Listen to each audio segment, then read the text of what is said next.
Well, today I'm bringing a very classic recipe from a tapas style dishes in Cádiz.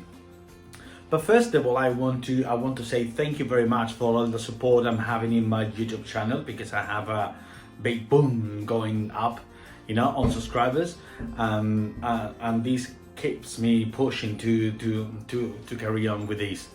Because at the beginning, as you know, I started doing this for everyone, that are a little bit bored at home, during the lockdown. But I think it's something very good experience. It's a very good experience for me. So thank you very much. So about the recipe is a recipe that is called Carne al Toro, which the translation will be like meat stew bull style, let's say, but it's because traditionally it was made with bull meat, but nowadays it's just with beef, and it's a very spicy stew, and it's beautiful. You can get these tapas from in many of the places in Andalusia, and especially in Cádiz, where we make it fabulous. I hope that you enjoy it.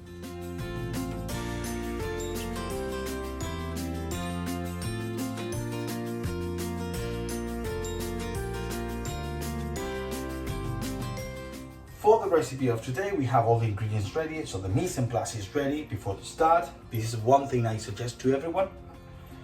We have the main ingredient, which is the beef. Make sure that it's a braising beef or any part of the beef there, which is good for slow cooking, and then it's in dice. Then we have the vegetables, which is carrots, onion, garlic, red pepper and green pepper. We have the tomato.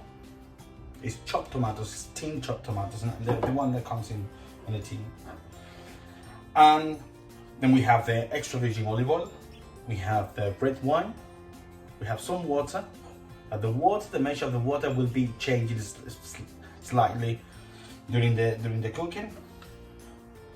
Black pepper, salt, the spices, which are, I put 2 whole cloves, I put 2 bay leaf, and then I put ground cumin, dried oregano, hot paprika and sweet paprika.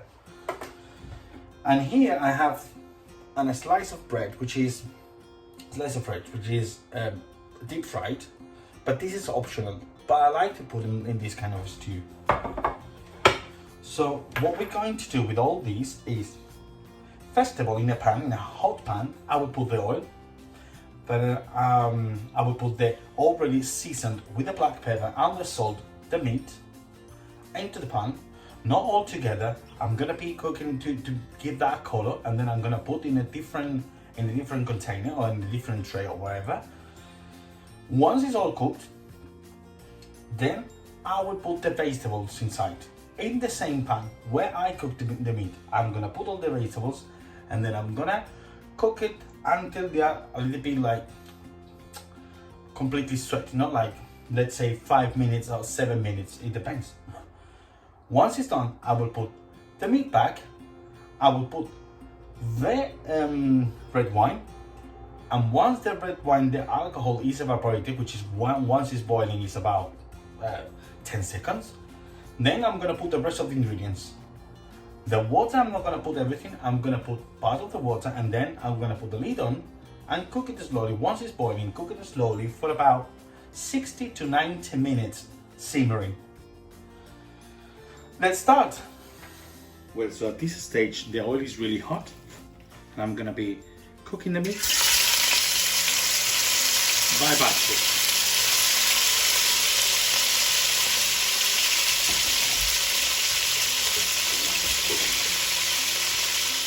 At this stage, you can see the bits of taking color, the meat is taking color, and at the same time, if you stir it, you can see the fat getting stuck at the bottom of the pan, and that's not a problem, because once we put the wine, it will come up, and that will help to give that color into the sauce.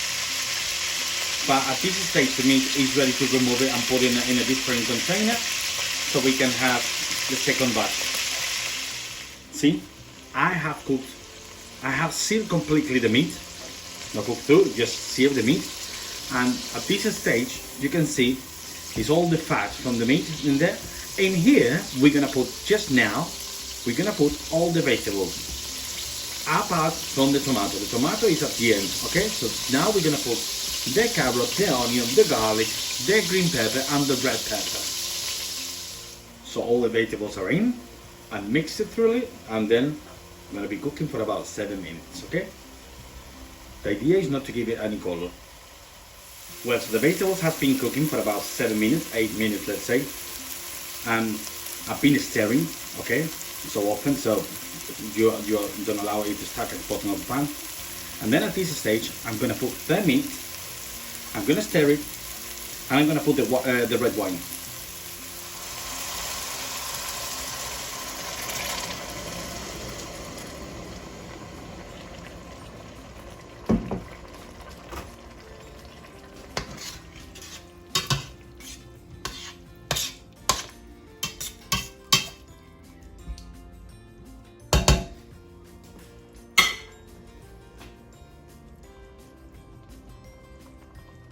Well, it has been boiling for 10 seconds already. So I'm gonna put now all the rest of the ingredients, all the rest, but the water I'm gonna put just half, and then I will be having a look through the cooking if they need a little bit more water or not.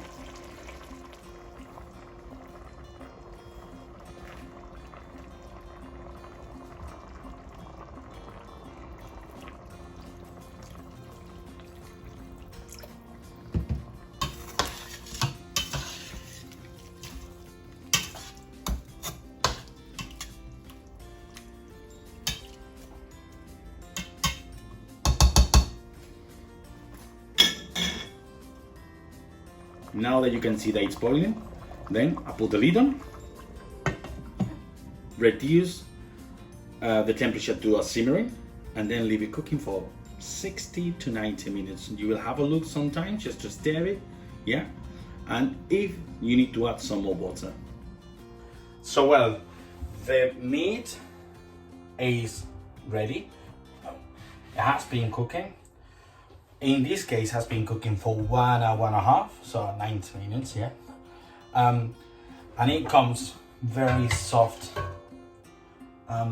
beautiful. All the components has been a little bit dissolved, even the bread.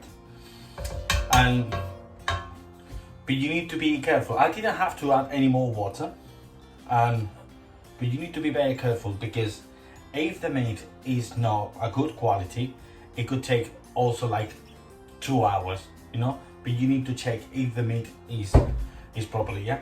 And once it's finished, just rectify the salt in the way that you want, if you want a little bit more salty or not. My suggestion for this stew is that you keep it in the fridge for the next day, and you have it on the next day, because then all the flavors are completely combined and developed. The way I'm gonna plate it up is gonna be with some homemade fried potatoes, but you can serve with rice and with any other things. But this is a traditional way of tapas style in Spain, so I'm gonna serve it like this. Enjoy.